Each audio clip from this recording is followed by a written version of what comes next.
ठाकुर जी की एक दिन नजर पड़ गई हरी मिर्च पे। बाबा जे खाऊंगो। सोई बाबा ने तुरंत नीचे छुपाई दी रोटी को, ना जे ना खा, लाल ये खा दे, देख ये खावे दे, ये कितना बढ़िया बनो, या खा के देख।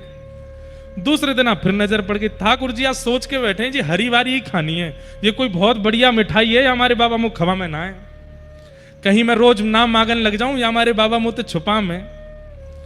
आज ठाकुर जी पहले से ही बिल्कुल योजना बना के बैठे, आज वो हरी वारी ही खानी है। जैसे नंद बाबा भोजन पान लगे, लाला को पवन, ठाकुर जी के मैं ना खा रहा आप खाओ। और जैसे ही अवसर मिला ठाकुर जी ने तुरंत वो मिर्च उठाई और नंद बाबा हाथ पकड़ते तब तक तुम मुंह में लेके गप और जल्दी जल्दी दांतन से चिरचिर करके खा गए। अब जैसे ही ठाकुर जी ने खाई महाराज, यहां नंद बाबा के तो पसीना छूटे, अरे यशोदा जल्दी आ। क्यों? लाला के तो बोल बोल सब बंद है गए, मोहलाल पड़ गए, आंखनते आंसू। अब तो ठाकुर जी रोवे सो रोवे, जीव निकाल के रोवे, खांस खांस के रोवे, कभी अपनी जीव पकड़ के जोर दो चिल्ला, मैया मेरी जीभ पजर गई, मेरी जीभ पजर गई। मैया बोले लाला तू इतनो उधमी काय को खागो मिर्ची वो, अरे मोए लगी कोई पेठा होएगो, बाबा खवावे ना है।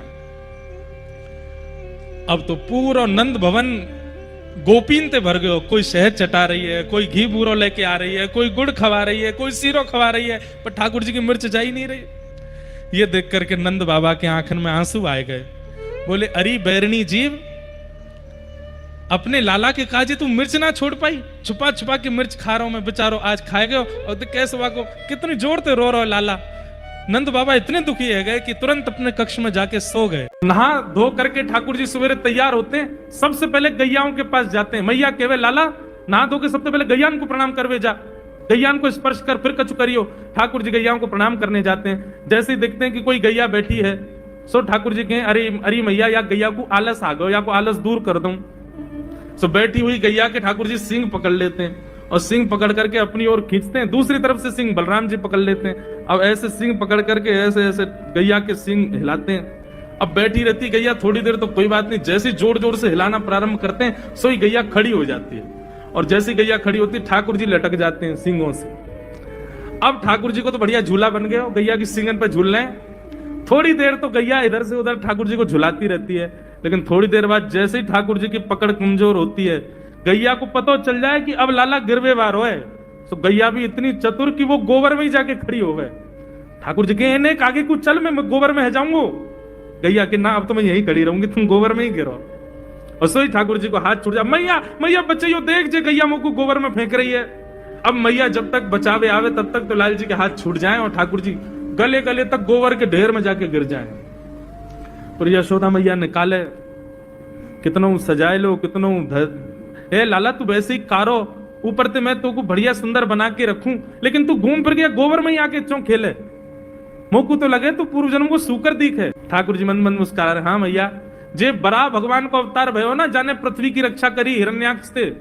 भैया बोली हाँ वो मैं ही तो हतो, मैं जय जय हूं मैया, वो बड़ा भगवान ही जय जय, वही जय जय तेरे यहाँ लाला बन के आयो है।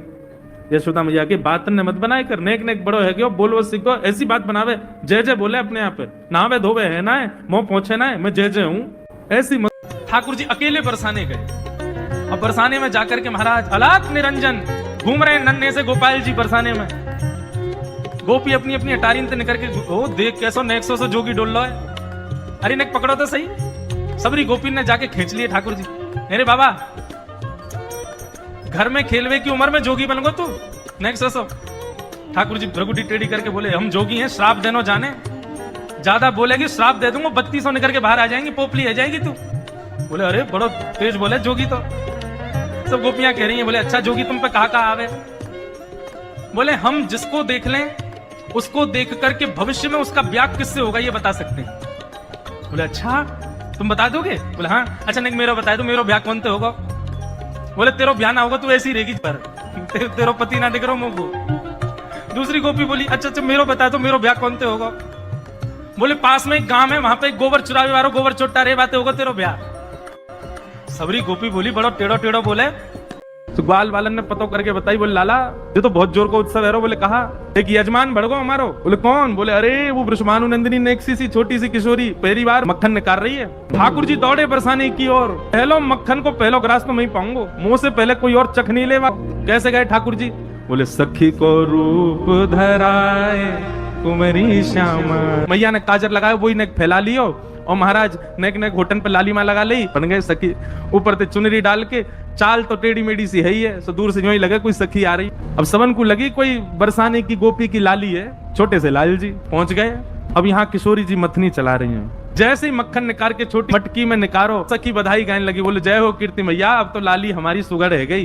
बोले प्रथम माखन को भोग तो कुल देवी को लगाओ, फिर सबन में वितरण हुए। कह रहे हैं या कुल देवी वो ना पान दूंगा, सबसे पहले तो मैं पाऊंगा। मोते पहले कुल देवी पे चलोगे तो बेकार रह जाएगा सब काम। कीर्ति मैया ने की लाली चल वस्त्र बदल ले, कुल देवी के पास चलेंगे मक्खन लेके। अब सब तो वहां से चले गए, मथनी और मटकी वहीं रख, और जैसे ही सब गए सोई मटकी लेकर के वहां से भाजे। वन में आके ठाकुर जी ने जैसे ही नेक सो माखन लेके बस जीव निकाल के नेक माखन चाटो, ये कहा भयो। ठाकुर जी तो वहीं मूर्छित है गए। आहा कितनो चोखो माखन।